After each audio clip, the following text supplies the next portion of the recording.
Transformer Dashboard. Navigation. Let's review some tiles on Transformer Dashboard.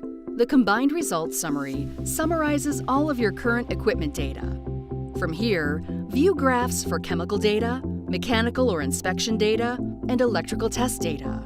Or bring it all together in a combined view that shows which results need your immediate attention. You can view your last test order, and from there, take a snapshot of all your equipment.